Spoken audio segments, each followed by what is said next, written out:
Third person point of view.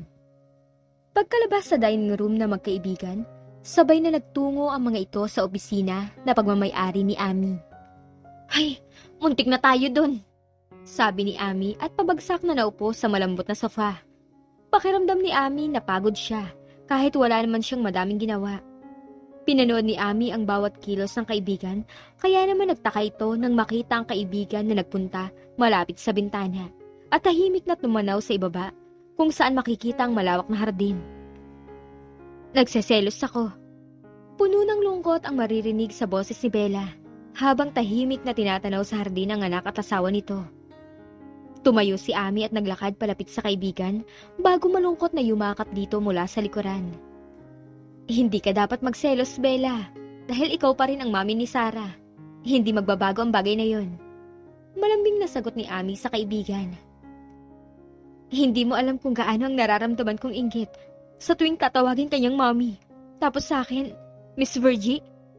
Humigpit ang yakap ni Ami sa kaibigan na ngayon ay tahimik na lumuluha.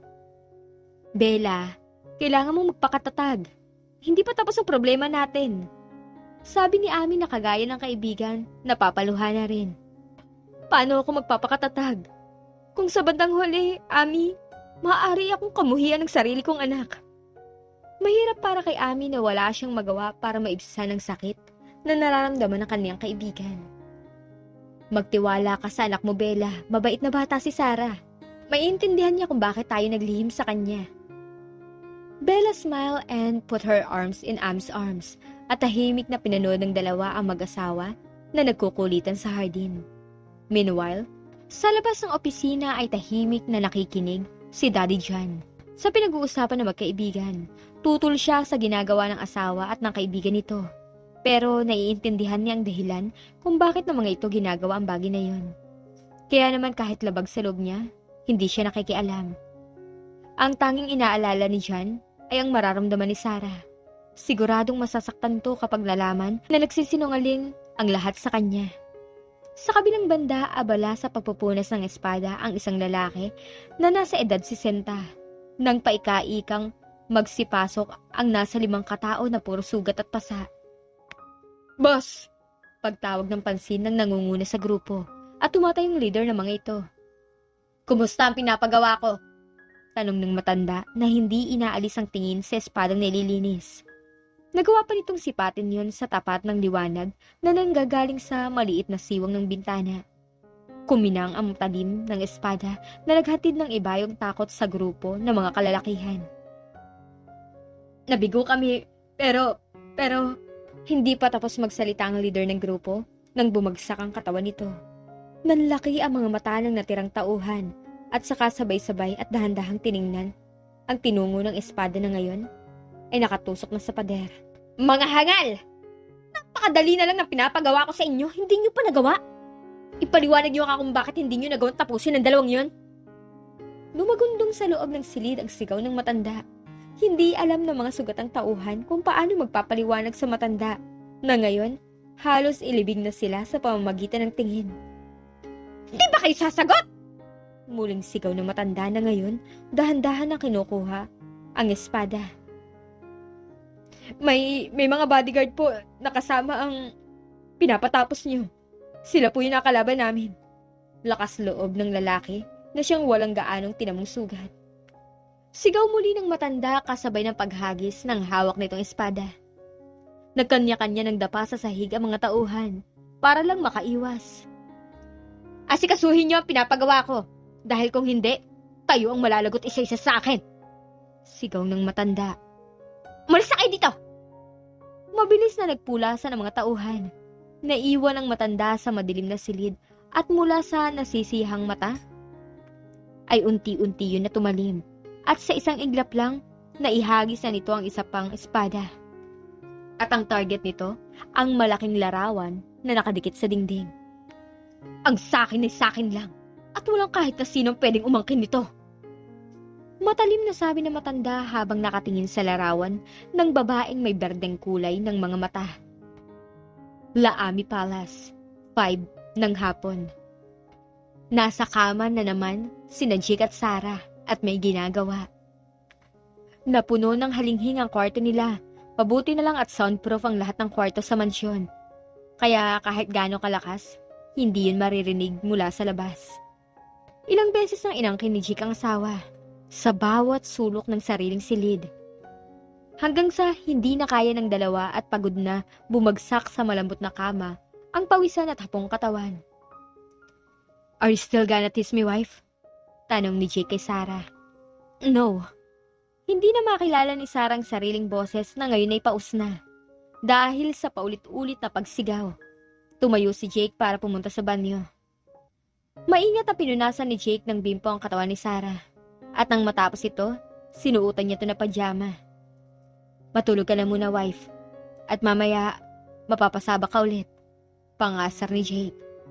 Ngumiwi si Sarah sa sinabi nito. Gustuin man niya magreklamo, hindi niya magawa dahil nilalamon na siya ng pagod at antok. "Good night, husband. I love you." Nakapikit na sabi ni Sarah. "Good night, wife. I love you more." Before drifting into a deep sleep, naramdaman pa ni Sarah ang paghalik ni Jake sa noon niya. As soon as masigurado ni Jake na tulog ng asawa, nagbihis siya ng pajama at malaking damit na terno sa suot ni Sarah. Lumabas si Jake sa kwarto para magtungo sa opisina ng kanyang ama. Sakto naman na naglalakad na ito papunta sa opisina. "Dad, wait!" Narinig ni Jan ang pagtawag ng anak, kaya ito huminto. "Something wrong, son?" "Not here, Dad. Let's talk inside your office." Si Jake ang unang pumasok at nakasunod lang si Jan na siyang naglock ng pinto. "What is it, son?" Seryosong tanong ni Jan. Jan motioned Jake to sit, but Jake refused. He remained standing near the door. "May gustong tumapos sa amin." Parang wala lang nasambit ni Jake. Tumango lang si Jan at ibinaling sa ibang tingin. "Nag-report na ba yung mga tauhan mo?" Tanong ni Jan sa anak. Umiling si Jake habang napapaisip kung ano na ang nangyari sa mga tauhan niya at hindi pa nagre-report isa man sa mga ito. "Worried?" Biglang tanong ng kanyang ama. "Yes, Dad. Not for me but for my wife's safety." "May idea ka ba kung sino?" Tumango si Jake sa tinanong ng ama. Hindi pa rin niya mini-minimize ang factor na may iba pang gustong tumapos sa kanya. Nagkataon lang si Mara ang may pinakamalaking motibo kay Sarah. Tingin kay si Mara. Naglakad papunta sa may bintana si Jake. Hinawi ng konti ang makapal na kortina. Kaagad na tumagos ang liwanag mula sa papalubog na araw. Malayang pinagmasdan ni Jake ang sikat ng araw habang hinihintay ang isasagot ng ama. "Sarah's stepmom?" Tumango si Jake bilang sagot. "Tatawagan ko ang mga bodyguards mo para makasigurado tayo." Muling sabi ni Jan. Pansamantalang tumahimik ang paligid hanggang sa pumailan lang ang tunog ng cellphone na nagre-ring. Habang hinihintay na sumagot ang nasa kabilang linya, naisipan ni Jake na harapin ang daddy niya at magtanong dito. Dad? Do you know Mara?" "No." Sagot ni Jan na hindi makatingin ng diretso sa anak. Dahil sa madilim na paligid, hindi alintana ni Jake ang hesitation ng ama. Tumango lang si Jake. Sakto din naman na huminto ang pagre-ring at bumailan lang ang mga boses. "Boss?" Tanong ng nasa kabilang linya pero hindi ito gaanong maintindihan ni Jake dahil sabay-sabay ang mga nagsasalita. "Magsitahimik muna kayo!" Kaagad na tumahimik ang mga nasa kabilang linya nang si Jake nang sumigaw. "Sanchez, just about what happened earlier?" Walang tono ng pagtatanong ni Jake.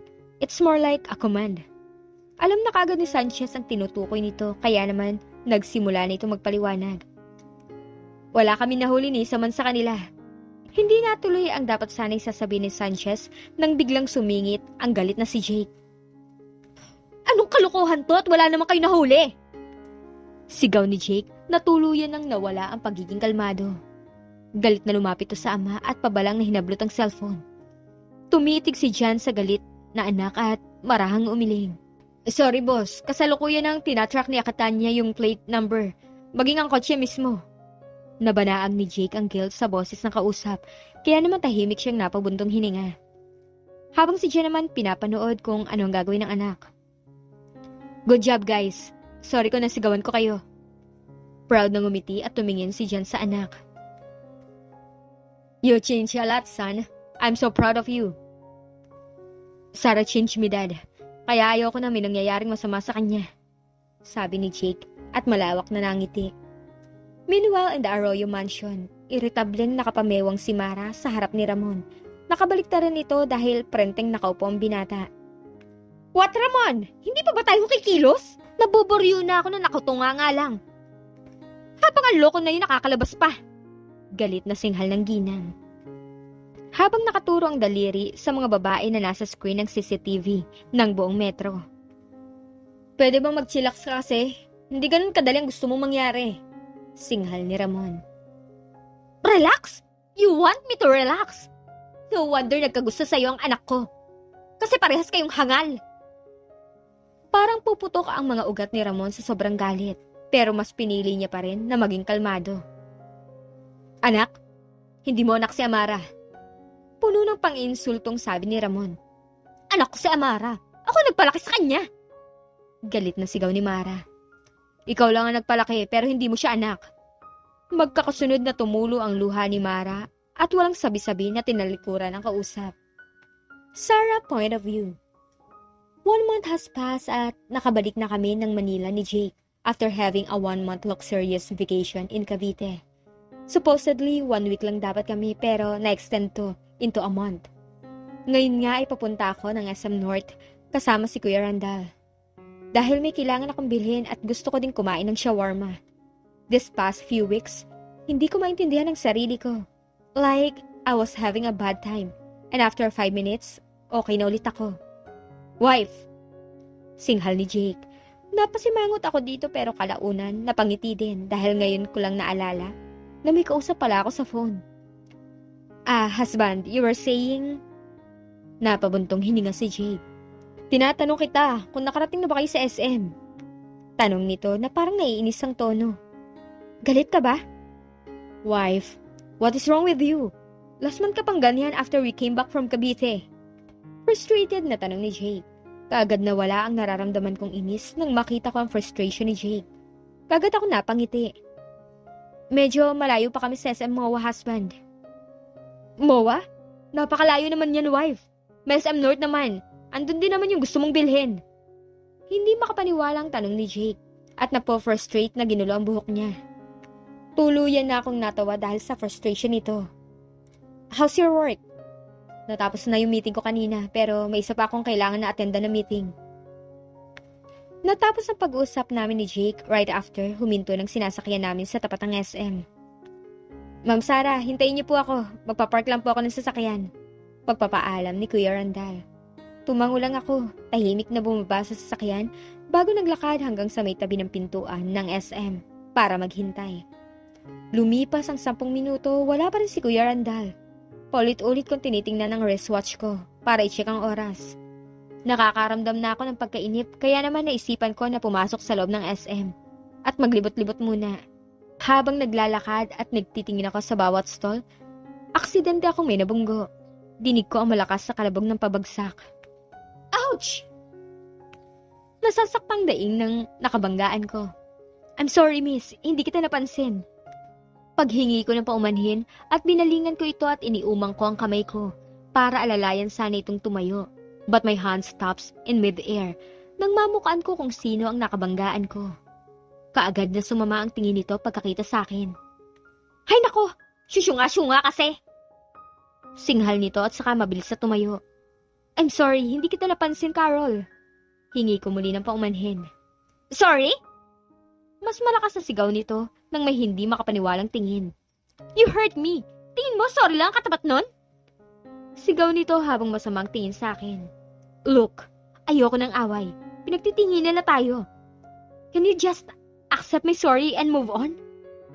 Hindi yata nito nagustuhan ang sinabi ko dahil kaagad na nanlisik ang mga mata nito at bigla na lang akong itinulak ng malakas. Ma'am Sarah! Dinig kong sigaw ni Kuya Randall at nakita ko ito na tumatakbo palapit sa amin. Dinig ang malakas sa kalabog ng pagbagsak ko. Aray! Sabi ko dahil sa nasaktan ako. Anong ginawa mo? Singhal ni Kuya Randall kay Carol nung makalapit siya sa akin. Hindi na nito hinintay ang sasagot ni Carol. Inalalayan ako nito patayo. Okay ka lang ba, Ma'am Sarah? Tumango ako at pinagpag ang pantalong kong suot. Nangiwi ako dahil sa sakit, pero hindi yun ang labis na nagpangiwi sa akin, kundi ang pagsakit ng tiyan or puson ko. Sakit na hindi ko mawari, parang may hinuhugot sa loob ko. Pasensya ka na at nahuli ako. Hingin pa umanhin ni kuya. Umiling ako at kaagad akong napakapit sa balikat nito. Dahil sa nakakaramdam ako ng pagkahilo. Mabilis na hinawakan ni Kuya Randall ang braso ko. Okay ka lang ba? Namumutla ka.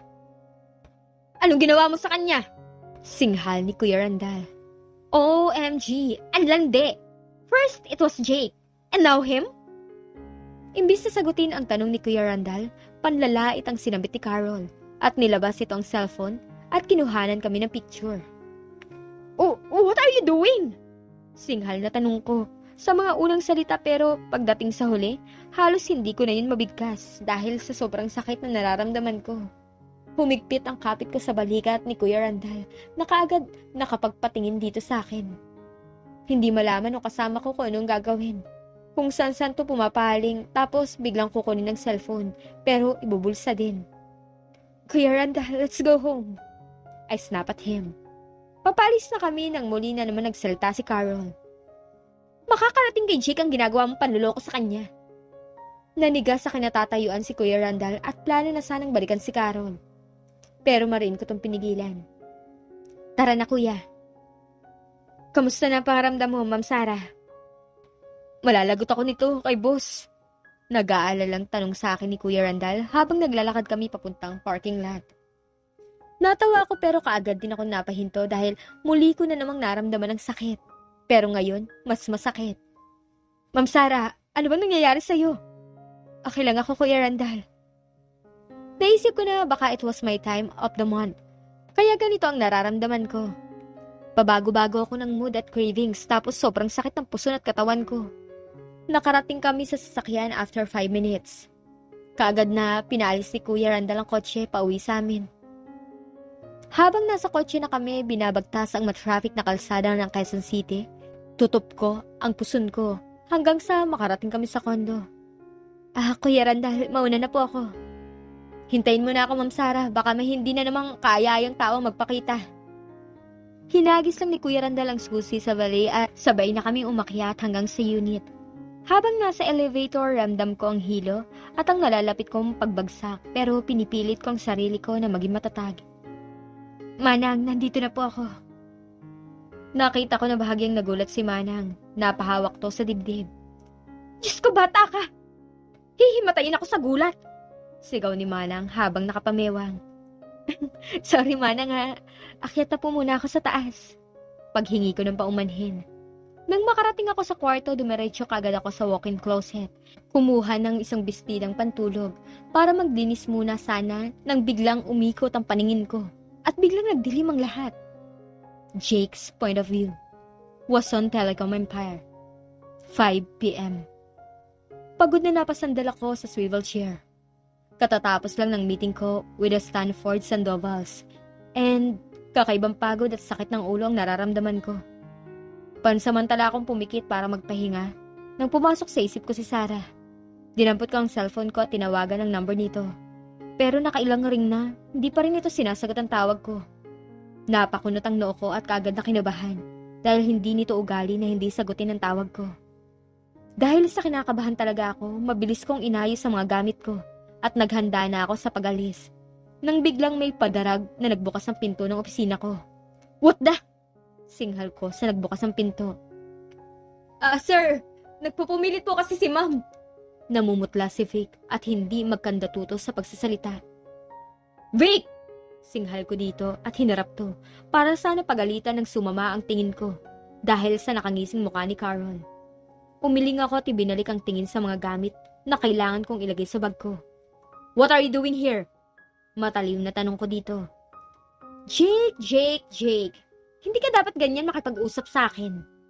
Nasisiyahang sambit nito na mas lalong sumama ang expression ko nang paulit-ulit nitong tawagin ang pangalan ko. Natapos ako sa ginagawa ko, sinukbit ko na ang bag ko. Handa na sanang umalis nang lapitan ako ni Carol at yapusin. Pwede ba, Carol? Wala ka bang delikadesa? Galit na tanong ko dito at padarag na binaklas ang kamay nito sa katawan ko. Dumaan ang sakit sa mga mata nito pero panandalian lang yun. dahil napalitan niyo ng pang-uuyam na may halong galit.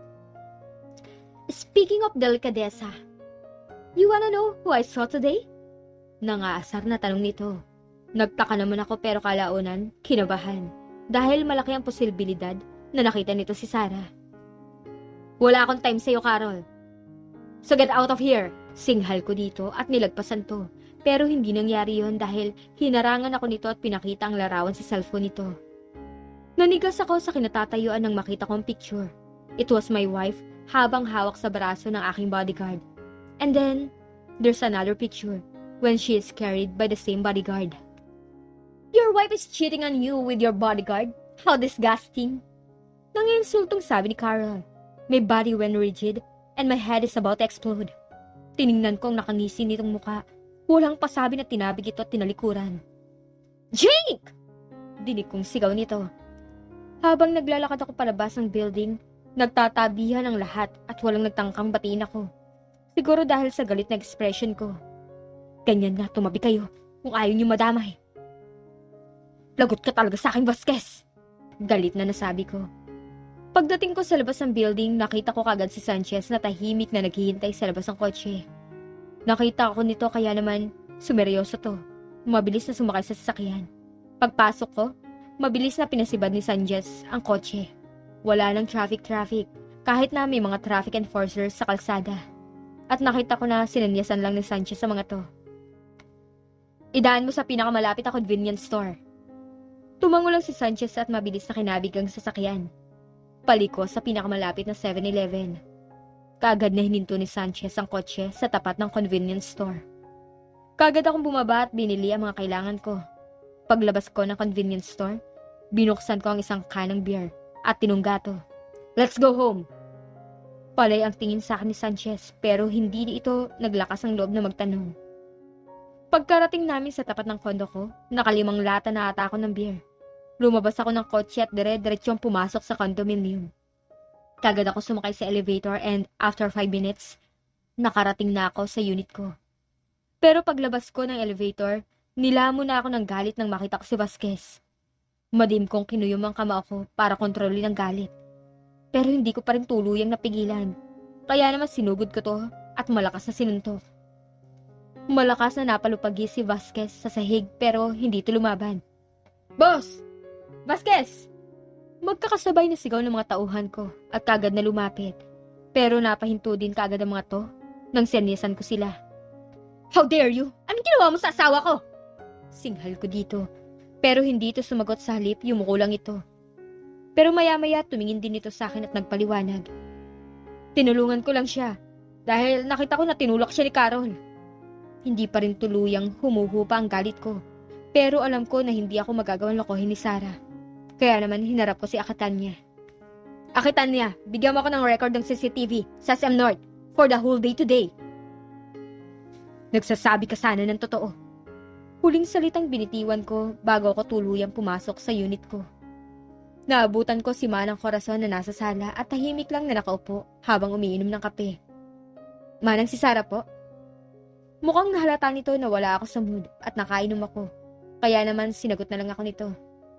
Nasa kwarto, kanina pa nga yun, hindi lumalabas. Tinalikuran ko to at blanko ang muka, naglakad ako papuntang kwarto.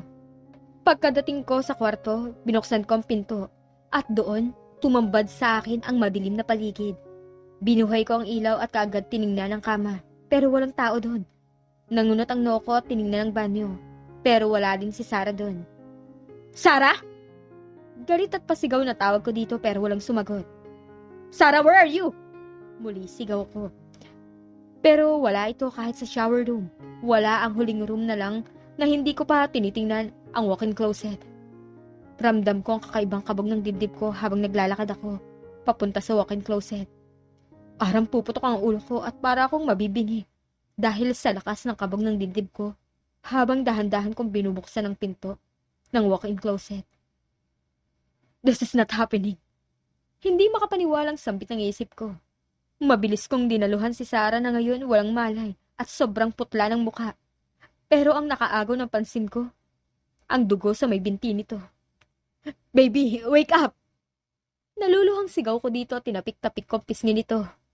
Napamura ako at mabilis na pinangkuto at patakbong bumaba sa first floor. Manang! Sigaw ko kay Manang nang makarating ako sa sala. Mula naman sa kusina lumabas si Manang at natutok nito ang bibig pagkakita kay Sarah. Anong nangyari sa kanya? Nag-aalalang tanong nito.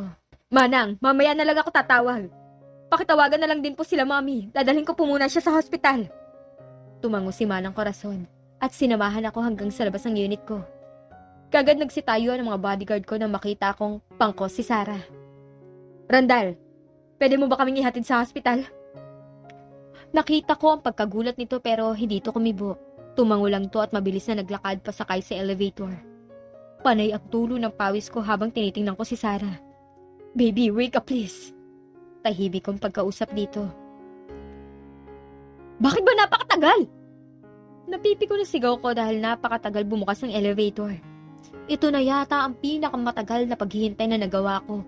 Kaya naman nang bumukas ang elevator, halos sambahin ko na to. Mabilis ang patakbo ni Vasquez patungo sa Manila General Hospital. Maya't maya akong hinihimas ang namumutlang pisngi ni Sarah. After roughly 20 minutes, narating namin ang hospital. Kagad na sinalubong kami ng mga nurses. Call Doc Leslie!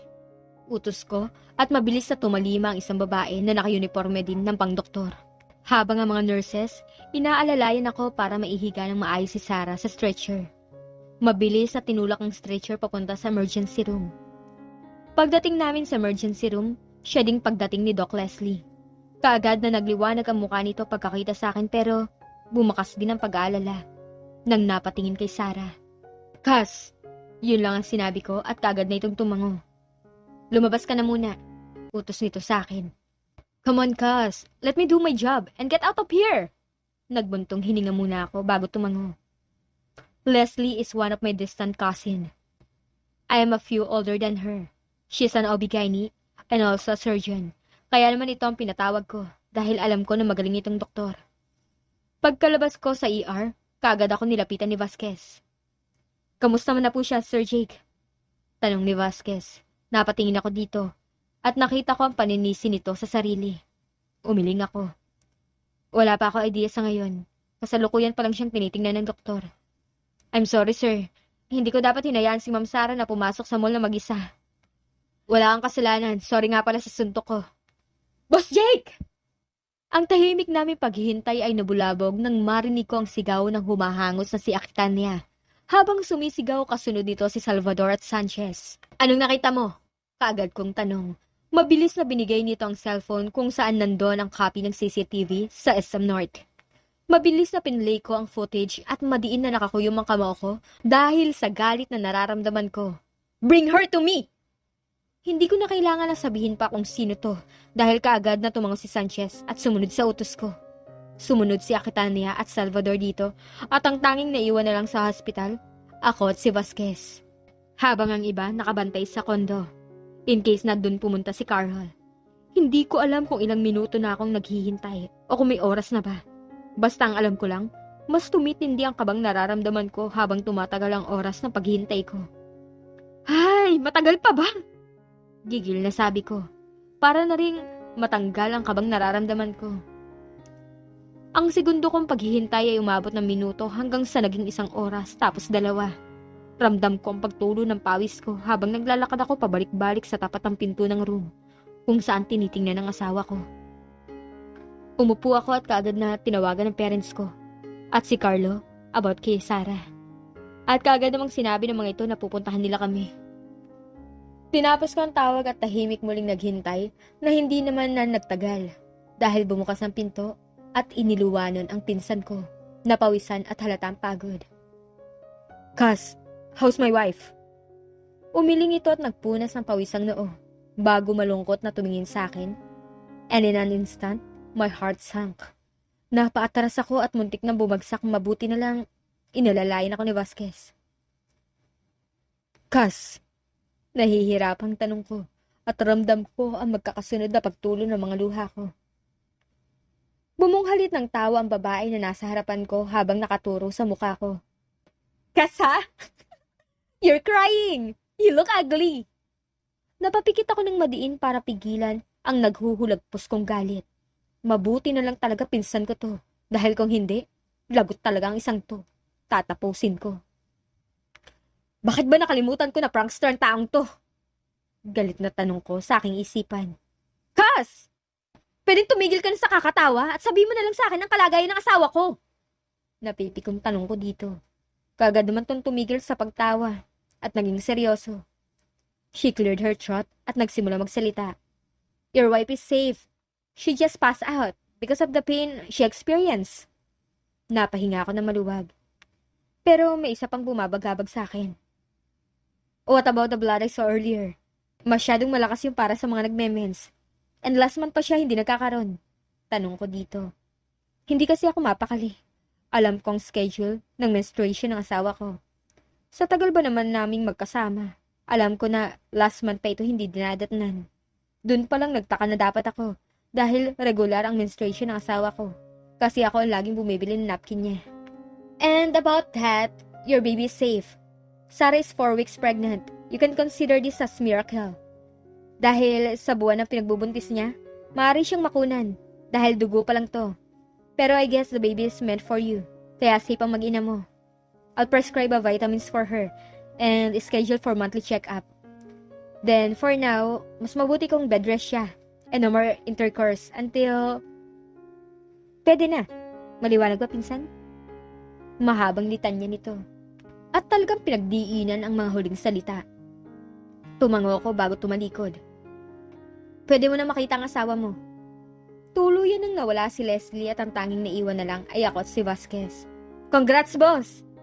Parang sasabog ang dibdib ko sa tuwa dahil sa binalita na pinsan ko.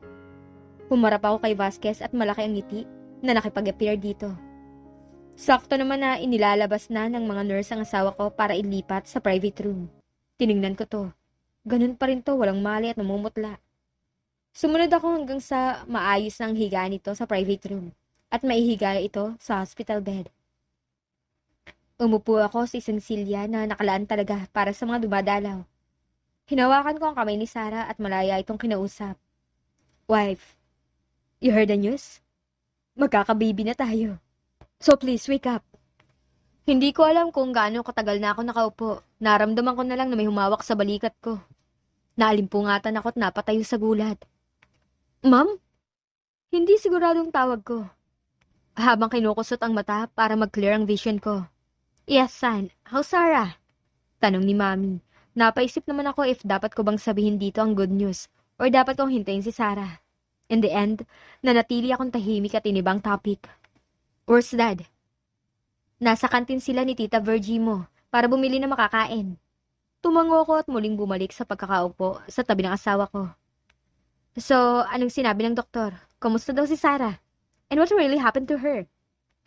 The doctor said, dahil daw sa menstruation, nawalan lang siya ng malay because of the pain but she's going to be okay. Simpleng sagot ko. Pero mukhang hindi kumbinsido si Mommy dahil naniniguro ang tingin nito. What's the reason, son? The real reason kung paano napunta si Sarah dito. Dahil hindi ako naniniwala dahil lang sa menstruation niya. Kaya siya napadpad dito. It was Carol. Hindi ko na natapos ang dapat sana'y sasabihin ko nang magkakasunod na mura ni Mommy ang nakapagpatigil sa akin. Hay naku naman, Jake. Ha? Jake talaga. Wala ka na bang matinong ex? Una si Angel. Divorce na nga kayo, habol pa din ang habol. Pangalawa si Elena. Napakamatapagbre. And now, Carol, I want you to turn down their business investment first thing in the morning. Galit na utos ni Ma'am na sinangayunan ko. And besides, wala naman talaga akong plano na makipagsosyo sa kanila. My company don't need them. After ng pag-uusap namin ni Ma'am, pansamantalang nagkaroon ng katahimikan sa pagitan namin. Hanggang sa sabay na pumasok si Dad at Miss Virgie. Kagad ako nilapitan ni Dad at niyakap. How is she, son? Tanong ni Dad. She's fine, Dad. Leslie took care of her. Leslie is Daddy's niece, and our family is pretty close. Sino ang may kagagawan nito? Napatingin ako sa babaeng nasa likod ni Mom nang marinig ko ang boses nito na puno ng galit na siyang ipinagtaka ko. Pero pinagsawalang bahala ko. Dahil baka nag-aalala lang ito. Kasi naging ka-close na din namin ito nung nag-stay kami sa Cavite. Though hindi namin ito gaano katagal nakasama. Dahil after 1 week, Kinakailangan din itong umalis kaagad. It was Carol. Si Mami ang sumagot nun at nakita ko ang panginginig ng kamay ni Miss Virgie bago walang pasabi kaming tinalikuran. V! Sigaw ni Mom at sinundan ng kaibigan. Nang kami na lang ni Dad ang naiwan, namutawi pansamantala ang katahimikan, pero hindi yun nagtagal nang magsimulang magtanong si Dad. Nahanap niyo na ba yung tao na gustong tumapos sa inyo? Hindi pa din, Dad. Isa pa nga yan sa mga inaalala ko. I said honestly. Why? Do you think it's best if umalis muna kami ni Sarah ng bansa? Why? Tanong nitong muli. Huminga muna ako ng malalim at pansamantalang pumikit. Sarah's pregnant, Dad. Nanlaki ang mata ni Dad at malawak ng misi. What? Sarah's pregnant? Sarah is pregnant? Magkasabay na excited na sigaw ng dalawang matinis na boses. I'm pregnant, Jake? Asked the faint voice of my wife. Napapikit ako ng madiin at dahan-dahan na napatango. Ang ingay talaga, sabi ng isip ko. Kagad ko na lang narinig ang mami ko at kaibigan nito na parang batang nagtititili dahil sa excitement. Manila General Hospital, 8 in the morning. Wife, here, eat this. Utos ko dito at nilapit ko ang strawberry, pero umiling to. Madiing tinikom ang bibig. Wife, the doctor said you need to eat more fruits for the baby's health. Hopeless, sasabi ko. Nagbuntong hininga ako at binaba ang strawberry sa plato. Bago umupo ako sa silya at inalala ang mga nangyari kagabi. Flashback. Magiging lola na tayo! Excited na sigaw ni Mommy at nagtatatalon sila ni Miss Virgie sa sobrang kasiyahan. Tayo? Magkasabay na sabi namin ni Sarah. Napahinto ang dalawa sa ginagawang pagsasaya at napatulala bago hilaw na napangiti. Para ko na kayong anak na dalawa, kaya apo ko na din yan. Sagot ni Miss Virgie na siyang unang nakabawi. Tumangutango kaming dalawang mag-asawa at in-enjoy na lang namin panoorin ang dalawa na muli na namang tumalon. Nung gabi din na yon, nagkaroon kami ng konting salo-salo. Dahil na din sa kagagawa ni Mom at sa kaibigan nito na kaagad nagpabili ng mga pagkain. Napag-usapan na din namin ang pag-alis namin ni Sarah. Pero ayaw pumayag ni Sarah. Mas gusto nito manatili sa Pinas. Pero hindi pa din ako sumusuko na mapapayag ito. Besides, para rin naman ito sa kaligtasan nila ng magiging baby namin. End of flashback. Nilamon ng katahimikan ng buong silid. Ginamit ko yun na pagkakataon para i-open ang topic tungkol sa plano kong pag-migrate namin sa United States. Wife, napag-isipan mo na ba ang suggestion ko? Hindi ito sumagot. Wife, talk to me please. Nagmamakawang tawag ko dito. Kailangan ba talaga natin na umalis? Pinipiga ang puso ko habang nakatingin ako dito. Hindi ko kayang makita na nalulungkot ito. Pero ayoko din na malagay sila sa panganib na magiging anak namin. Huminga ako ng malalim. Okay, hindi na tayo aalis. But as soon as may magtangka ulit sa buhay niyo ng anak natin, aalis tayo ng bansa, first thing. Okay lang ba sa'yo yun, wife? Malawak itong ngumiti. Hinawakan ko ang ulo nito at pinagdikit ko ang mga noon namin. Poprotektahan ko kayong dalawa ng anak natin. Sabot na makakaya ko. Hindi na ako makapapayag na may manakit pa sa'yo ulit. Husband? Yes. Kaagad na lumipad ang tingin nito sa sariling kamay, pero muli ding bumalik ang tingin sa mga mata ko. Gusto ko sanang bisitahin si Mommy para ibalita sa kanya tungkol sa magiging baby natin. Okay, pupunta tayo kapag pwede ka nang lumabas. Tututol sana ako. Nang ma-realize ko na dito na lang niya pwedeng makausap ang mami niya. Samantalang ako, nandito pa ang parents ko. Pwede na ako lumabas bukas, so bukas na tayo pupunta? Tanong ni Sarah habang kumikinang-kinang ang mga mata. At agad naman akong sumang-ayon. Yes! Sigaw nito at dinambahan ako ng mahigpit na yakap. Be careful, wife. Alam mo naman na hindi ka pa pwede magkikilos. Ngumuso ito pero kaagad ding nagseryoso. Excited na akong ikwento kay Mommy ang tungkol sa baby natin. Next time, ang puntod naman ni Daddy ang puntahan natin, Jake, ha? Tumango lang ako at nagsimulang pakainin ulit ito.